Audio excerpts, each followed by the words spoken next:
Greetings, everybody. Welcome to the Wednesday, July 26th, 2017 episode of Free Webinar Wednesday. This is Eric Cook, and I am with WSI Digital Marketing, where we work with businesses and organizations on helping them better understand and leverage the power of the internet as a strategic business tool.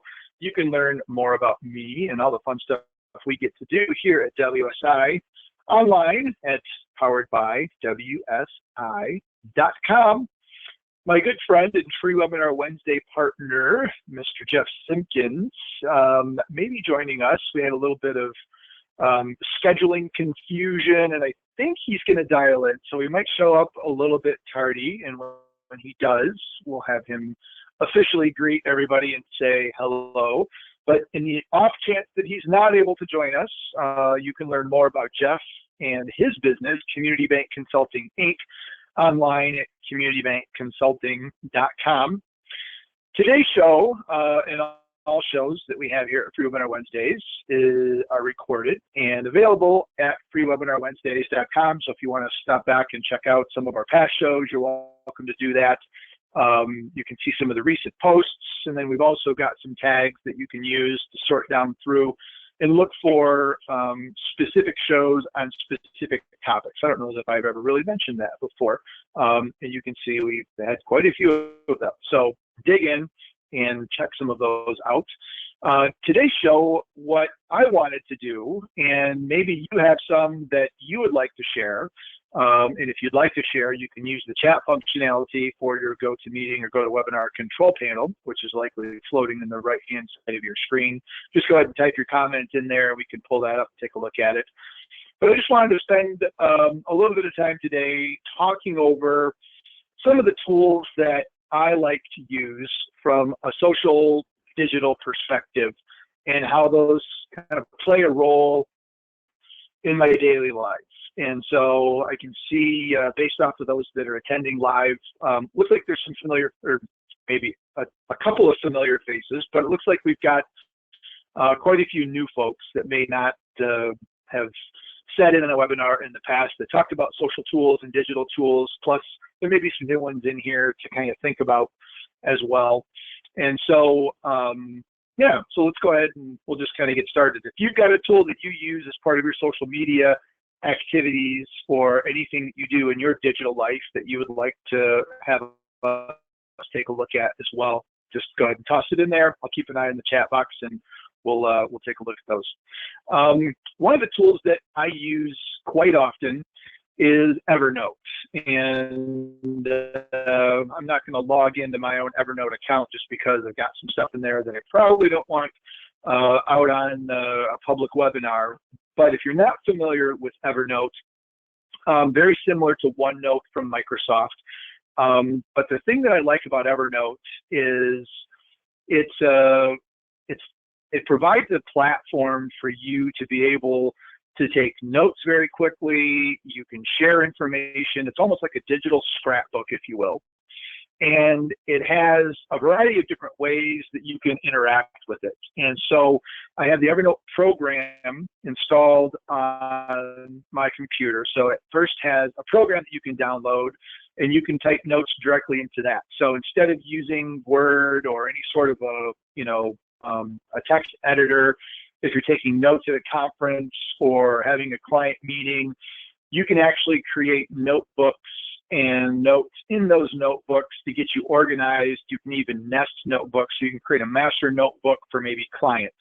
And then you can have a notebook inside of that for client A, client B, client C.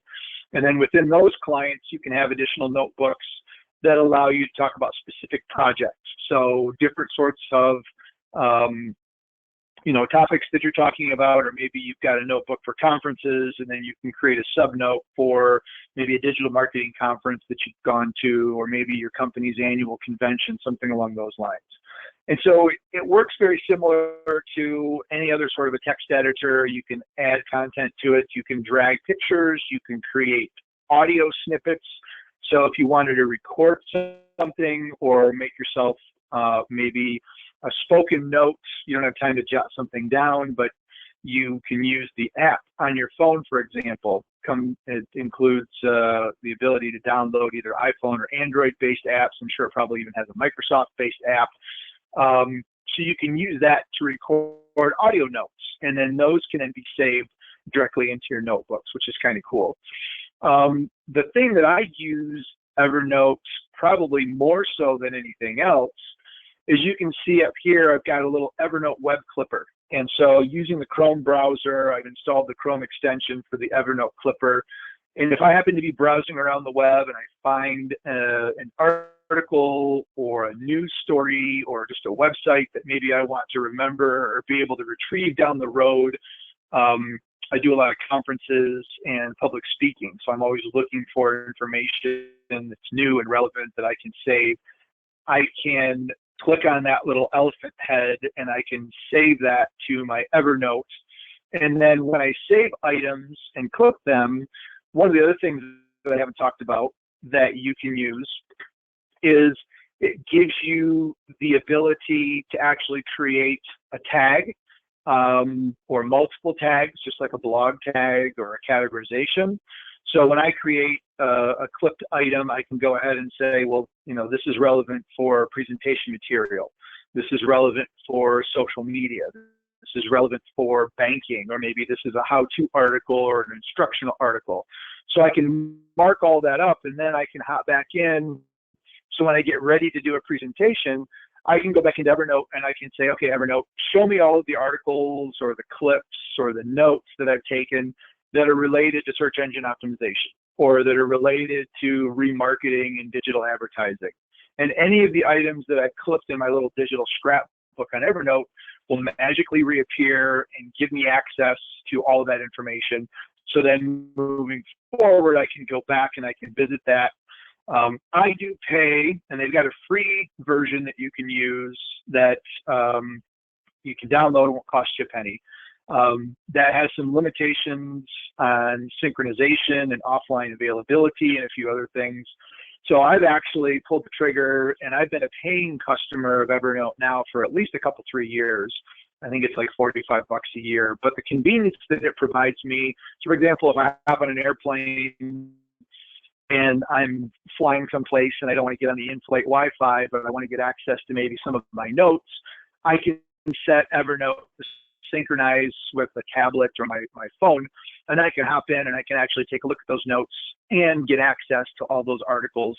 So it makes it a really handy and convenient way of browsing through and getting access to information. So Evernote is one that I would strongly suggest take a look at. Again, if you're a Microsoft-focused individual, and the OneNote app works pretty well. I've heard, I don't use it, but very similar in nature. But having some way to organize and create, some opportunities for you to remember stuff. There are some sharing capabilities within Evernote. So for example, let's say Jeff has an Evernote account and I have an Evernote account.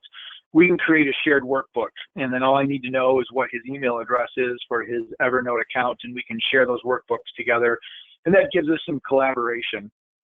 I don't have pulled up in a specific tab here the Google Docs or the Google Suite, but I will mention it because that's another area that we're using quite a bit more from a collaborative perspective, where we're starting to build a lot more of the checklists and the master tracking documents in things like Google Sheets, or when we either are writing content for a customer or we're collecting content from customers to use as part of their website, we're using Google Docs. And it's very similar to Microsoft Word, but it gives you that online collaborative capability. I suspect that there's probably that capability within Office 365, and you can invite people to collaborate. But in a Google environment, it being completely web-enabled, it makes it really nice to collaborate. And even though I've been using Google for a number of years and it seems somewhat old hat, I'm constantly surprised by the clients that we invite in to collaborate through a Google Doc environment that had never actually worked with it before. They've never gone in, they've never, they'll pull it up and they'll see it, and then they'll see my cursor on their screen, while I'm actually typing. So we're not necessarily doing a GoToMeeting webinar screen sharing session, but I'll send them the link to the Google Doc and I'll say, well, here's the little blurb that we wrote for the introduction to your checking account page or your About Us page. And here's where I'm thinking maybe we're going to want to make some changes. And so I hop in and I start typing, and then the person on the other end of the phone can actually see me typing, and it's a whole lot easier to collaborate that way. So I know that was one of the ones that I pulled up here, but certainly Google Docs is a great tool to be able to use. I do know that there are an awful lot of resources online, particularly in YouTube. So if you were to go into YouTube and just start typing in Evernote tutorials or how to use Evernote within your daily life, there's a lot of stuff in there that will give you some kind of online training to help you see exactly how Evernote might be able to be a nice little addition to your lineup of social and digital tools to help keep yourself organized. The next one that I use just about on a daily basis as well is a social media management tool, posting and distribution tool called Buffer. And I've talked about Buffer a number of times on the webinar. I've interacted with them a number of times because not only do they provide a great tool that you can use for your own social media use, but they're just really good at social media themselves. They pay attention, they post great articles, they've got an awesome blog. I mean, there's a ton of really good stuff that the Buffer folks are putting out. If you're not familiar with Buffer, they've got a little video they can kind of show you, but essentially Buffer, and a lot of times people will liken them to Hootsuite. And I'll also show you TweetDeck, which is a kind of a Twitter specific promotion or a platform. But Buffer and Hootsuite to a certain extent provide you the ability to add multiple social media profiles and give you the ability to post to various social media networks from one spot. So if I have an article that I find and I want to go ahead and send that to Facebook and LinkedIn and Twitter, I can go in, and again, you can see here's the little Chrome plugin that I'm using for the extension for the Buffer. So if I like this site and I want to share it with Buffer, I can just click on it. It gives me what my options are. It'll allow me to go ahead and put the article directly into Buffer. Buffer and Hootsuite both, and I don't really say one is, way better than another. It's just more force of habit that I tend to use Buffer. But both platforms also allow you to control when that information actually hits your social networks. So what I mean by that is if you are having a hard time sleeping and you grab your phone, which by the way, there's a Buffer app, no surprise, and you grab your phone and you start reading through articles, and there's a couple of articles that you happen to stumble upon that you feel, well, maybe my audience, my connections, my network might be interested in reading this. And so as part of a social engagement content strategy, one of the things we recommend is try not to just post information about you and your business, because that tends to get a little bit boring. Your customers, or I guess your followers, some of them may be customers, some of them might be prospects, might disengage because they might feel that the only information that you're sharing with them is promotional material, and that's not really what they're on and interested in getting access to. But as part of your social media strategy, you really want to share content that's going to be helpful and relevant and trustworthy to your connections and your audience that helps build your credibility. So they'll say things like, wow, that, Eric or that Jeff, they always share helpful articles. That's good information. It helps me with my business. And it may not be about bank consulting, or it may not be just about digital marketing. It may be other stuff that's relevant to business owners or entrepreneurs or community bankers or financial service professionals. So there's a certain demographic that you're probably wanting to influence as part of your social media process. And so you want to take some time to try to get into the head, if you will, of what that person would be interested in, where are their pain points, where are their challenges, where do they want to learn, and then share that info. So back to the scheduling advantages of both Buffer and even Hootsuite is once you find an article, you have the ability to either click the little magic button and say, I want to post this and share it now. something's urgent, you can send it, boom, it goes and gets updated immediately. You can also schedule it for the future. So you can pick a specific time. So if you are, so sometimes, for example, I know when I'm going to be presenting in a conference. I know that I'm going to be going on stage at 2 p.m. Eastern time.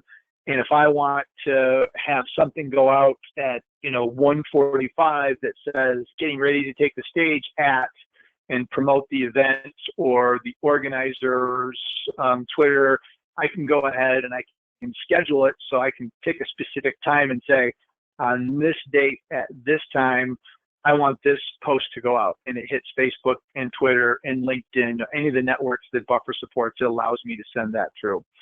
The third option, and I will have to admit this is probably the option that I use the most, is their auto schedule. And like the name implies, from a Buffer perspective, it builds up a buffer of posts, and you just tell Buffer to send it out when it feels, based off of its kind of platform intelligence, your social media interaction, kind of some trends that they have noticed and paid attention to.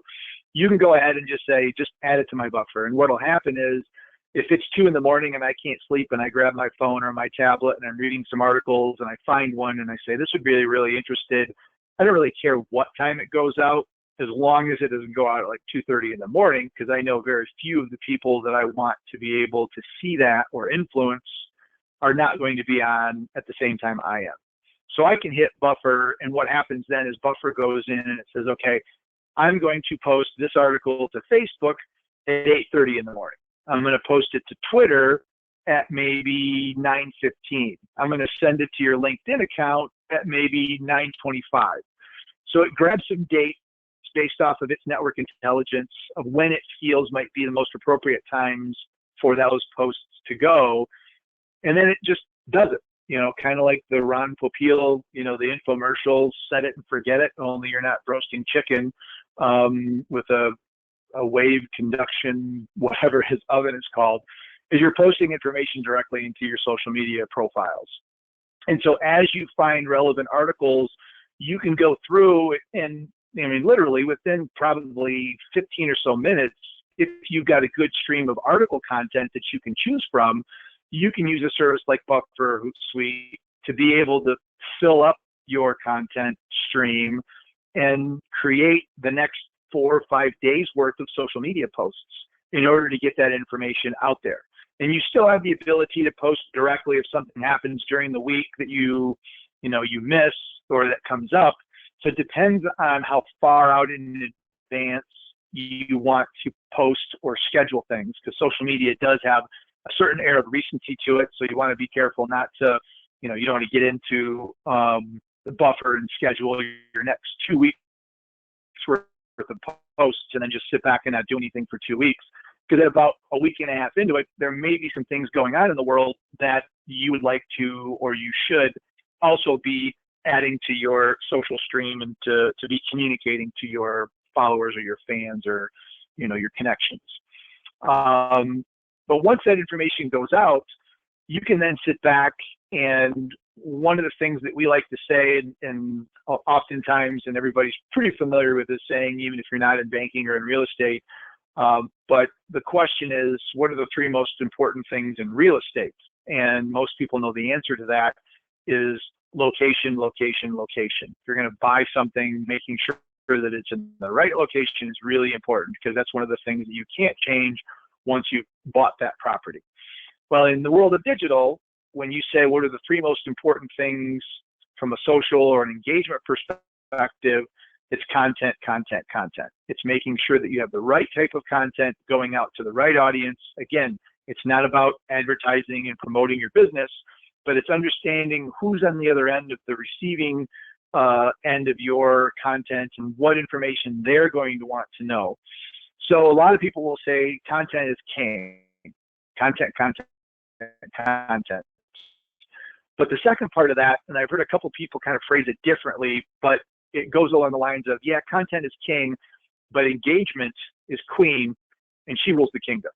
And so those of you that are joining that might be married, that might have one of those queens in your household can maybe attest to the fact that that's maybe rings more true than what you maybe would like to admit. And here I'm saying that on today, which happens to be my 20th wedding anniversary. So I all too well know that the queen rules the castle, if you will. But when we think about that from a social media and a digital marketing perspective, we're finding great content, which is king, and we're distributing that through tools like Buffer or Hootsuite, or maybe just scheduling them directly through Facebook Native or Twitter. We'll show you TweetDeck here in a second. But what you want to do then once that goes out is you want to pay attention to any sort of engagement. So if I get a retweet, or if somebody comments on that, or if somebody shares that on LinkedIn, the engagement opportunity is really where you can separate, the wheat from the chaff, or the men from the boys, or whatever kind of, analogy you want to use there, or euphemism. But that's where, from an engagement perspective, it's going to be beneficial for you to pay attention, because I may schedule 3 or 4 days worth of posts and maybe not have time to get back in or post anything else, but there's going to be engagement and people are going to be interacting with that content, and you want to be able to recognize those folks so that they know that you're not just basically phoning it in, post, and there's nothing on the back end where you're actually paying attention, thanking people for the retweet, or when somebody makes a comment on it on LinkedIn, that you chime in and say, yeah, that's a really great point. I also thought this. And so the engagement portion of your social posting is one of the best ways that you can validate that there's an actual human behind the scenes. And it's pretty obvious if you're doing it from a personal strategy perspective, because if I'm posting as @EricCook, then that's my personal Twitter account, or Eric Cook MBA on LinkedIn, that's my personal LinkedIn account. But if I'm posting something and I schedule that to go out and I'm posting it and it rolls through our WSI Facebook page, or one of our clients posts something through one of their bank pages, when it goes out as a company post, I think there's oftentimes the thought that the company is just posting information, and you want to make sure that that interaction or that engagement happens, even if it's not coming through as that Eric Cook. You want to make sure that as an organization, you're responding back to those folks, both good and bad. Hopefully, you're going to be getting more good comments and feedback and interaction than negative. But you want to make sure that you can go back in and let them know that you're paying attention and invite the conversation. And those aren't always, and in fact, they probably rarely will ever result in, a sale or somebody wanting to do business with you right away. But what you're really trying to do here as part of this, post and engage and pay attention, is you're trying to go through the know me, like me, trust me, building credibility process. So over time, they're going to appreciate the fact that you're paying attention, that you interact with them, that you're personable. And then when the time comes and they have a need that your business can fulfill, there's no guarantee that they're just going to go with you right out of the gate. But if you've not ever been invited to participate in that bid process, or they've never thought of approaching you for your services, they're going to allow you in the door. They're going to bring you into the room. They're going to introduce you to the decision makers, whatever the case is, so that you'll have an opportunity to at least present what you have to offer, and hopefully the engagement and the interactivity that you've, exhibited over the last several weeks, months, sometimes even longer, depending on how long of a buying cycle that is. It's an expensive purchase. For example, I go back to community banking, but if you're thinking about buying a house or any other sort of big purchase, or maybe a big commercial loan, those aren't necessarily snap decisions. You're going to take your time. You're going to investigate your options. You might have a 2 or 3 month process that you go through in order to make the final decision that this is the company or the organization that I want to trust with that transaction. And so you have to be comfortable with the fact that it's not going to happen overnight. You have to put faith in the process and know that at some point down the road, your efforts are going to be able to reap rewards. And so just kind of on an overtime basis, building that credibility by sharing information. Now, every once in a while, you can toss in maybe a promotional item, because if you do a good job of building credibility and sharing helpful info, it's not going to be seen as an unusual thing that, you know, you toss in a little promo or something that's product or service related of things that you do. And then just be careful that that doesn't happen a lot. And then you jump back into really focusing on what the end recipient really wants to see, what they are really interested in paying attention to, and what sorts of pain points they have. So hopefully Buffer is one that you can take a look at. I am still using the free version of Buffer. I know that the paid version provides me with a little bit more functionality, and you know, every time I do this, I kind of feel guilty that I'm not at least paying them the $9 a month or whatever it is. It's not a lot. But I continue to use the free version, and it's almost sometimes comforting in the fact that and I'm still using the free version of LinkedIn, even though there's probably a good reason for me to upgrade to one of the paid versions of LinkedIn. When I talk with clients and do webinars like this, I'm very cognizant of the fact that, you know, not everybody wants to jump in and start paying, even if it is only $9 a month, paying for tools when there's so much free information out there that you can use just to kind of get started. And so you can use Buffer, you can use Hootsuite as another example. You'll have some limitations on the number of accounts that you can connect. You'll have some limitations on the number of, you know, posts that you can schedule or put in your feed or buffer or get ready to go. But getting started, that might work for you for the next several months while you kind of develop or refine your strategy, particularly if it's a brand new tool that you've never really played with before.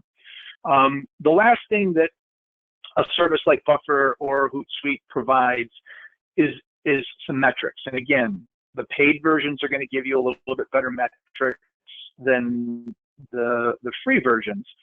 But when you're posting information out, you can certainly go to each of the individual platforms and you can see, well, how many times did this get retweeted if I posted it directly on Twitter? But now within Buffer, you have the ability to get somewhat of a dashboard where you post that article and that article goes out through Buffer, and then it gives Buffer the ability to see how many people are interacting with that post. And so if there's a post that you share about, you know, the 5 secrets of time management for small business owners, and that seems to get a lot of activity, the link that goes back to the actual article, maybe at entrepreneur.com or Businessweek, whatever the case is going to be a link that Buffer is going to create. So it's going to run that link kind of through the Buffer system so that they can track some metrics on it.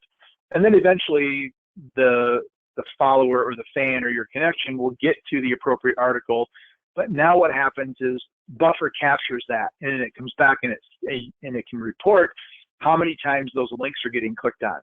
So as you start building some history within these types of platforms, it gives you the ability to see, well, what kinds of posts seem to be getting more clicks. Is it the time management? Is it the cool new technology stuff? Is it feel-good stories? Or, you know, maybe when I post something that has something to do with bicycling, which is a passion of mine, or golden retrievers, which is also a passion of mine, maybe those actually are getting the most clicks and the most activity.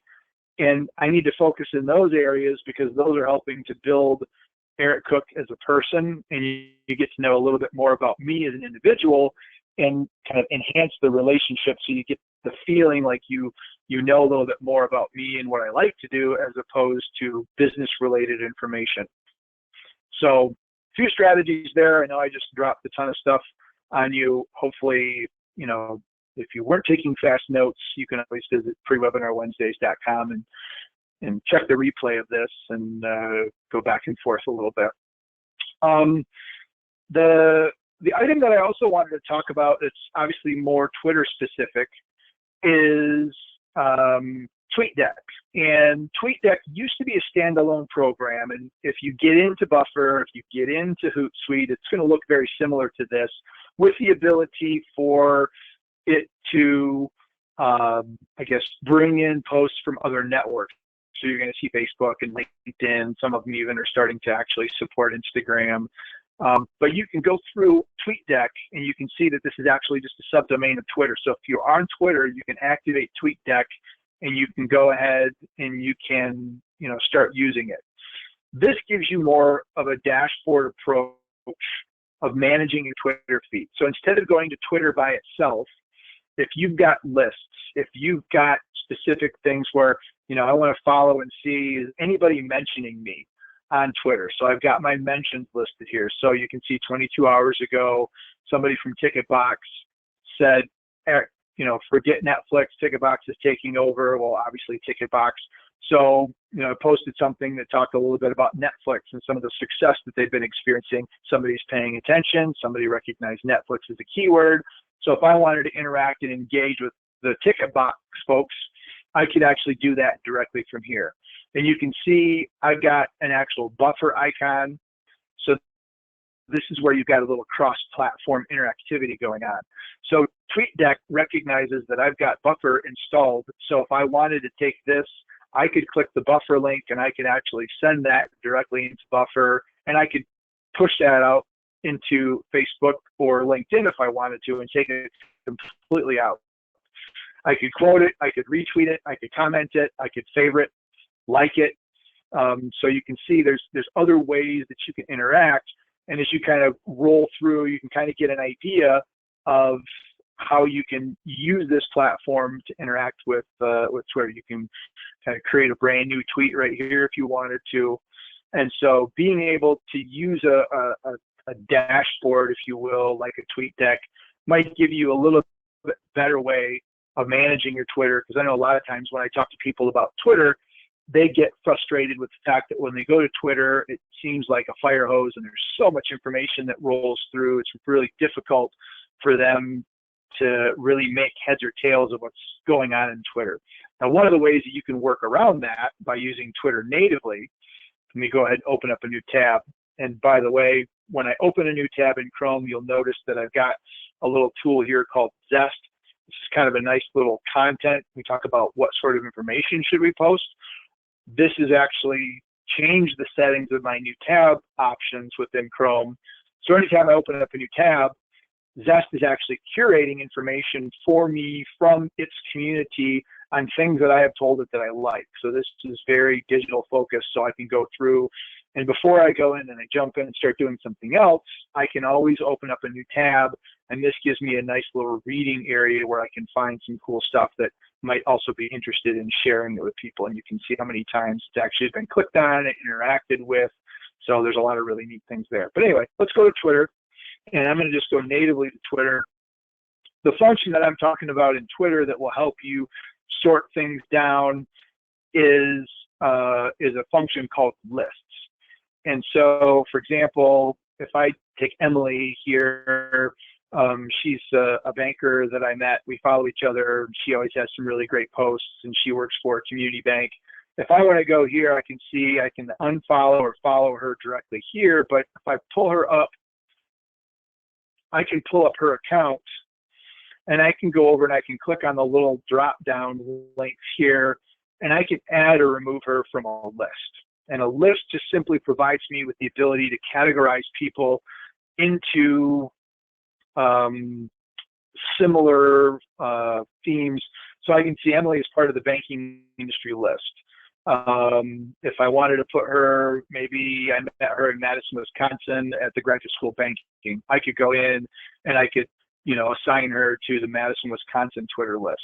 But now with her part of that banking list, if I go back to my home page, what I can do here is I can go in and I can actually pull up my lists, and I can go into my list and I can go to my banking list and I can scroll down to the bottom, and here's my banking industry. You can see I've got 849 individuals that are part of that. And so now here's Kasasa, here's Jamie, who I know from a bank. So if I keep scrolling down, I'll eventually get to hers, but there's a lot of other people that I've added to that list.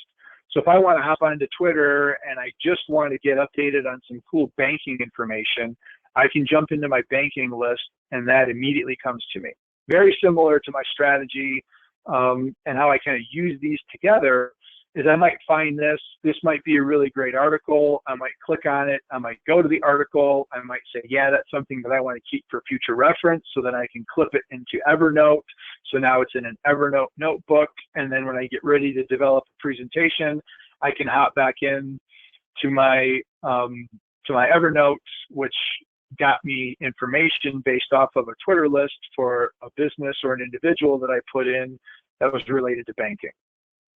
That was a mouthful, so I'm going to just stop right there. But hopefully that whole kind of crazy process made a little bit of sense. So the last little tool that I just wanted to mention is a platform called TalkWalker. And somewhat similar in a sense of Google Alerts and search, but TalkWalker gives you a different perspective on things. It's just a different way of grabbing information. It looks at information similar to what Google does, but you can use it as a search engine. You can use it as a Google Alert site service. So if you go in and you do like a free social search, you can go in here, and if I wanted to type in a hashtag, so let's say Bank Social, which is a conference. Let's say I want to see what people are talking about in the world of Bank Social. I can go in and type in Bank Social. I can type in search. Well, it's going to ask me to log in, so I'm not logged into my account. But it's going to roll through. You can kind of see some of the sneaky shaded information down here below. And honestly, I can't remember what my username and my password is to get back in. But you can see the Bank Social. It gives you kind of an activity, and it shows you when people are talking about it, what sorts of information is there. So you can go in, you can sign up for that. There's also a TalkWalker Alerts, which is very similar to Google Alerts. So you can plug in, again, maybe go back to Bank Social. Maybe I want to be notified anytime somebody says something related to Bank Social, or I can put in my own business, or I can put in a competitor or an industry term or a hot topic. I can put that information into a TalkWalker Alert, and it will email me anytime TalkWalker stumbles upon that information on the web and social, so that I can be alerted of what's going on. So we've got a handful of TalkWalker alerts that we've also created, that are just monitoring things that would like to hit our radar screen. And of course, you take that information, determine if it's content worthy. You can push it into one of your social distribution channels like Buffer or Hootsuite, maybe add it to a list. And so now you can see how this whole process, it may seem somewhat convoluted if you're not doing this yet, but for me, it's, and for a lot of people that use social on a regular basis, it's something that you can work towards optimizing, because once you get familiar with the tools and develop somewhat of a process or a procedure to run through, it gives you a really quick and easy way of doing this, so you don't feel like, even though maybe the rest of the world looks like you're on social media quite a bit, sharing information and engaging and interacting, and you always seem to know what's going on, this gives you the ability to use technology more efficiently and claim back your regular day. And I hesitate saying your productive day, because I do think if you use social media effectively or the right way, it can be a very productive tool. There's certainly the risk that if you dive into social media and you start going off on tangents and chasing squirrels, it can turn into an unproductive day at the office very, very quickly.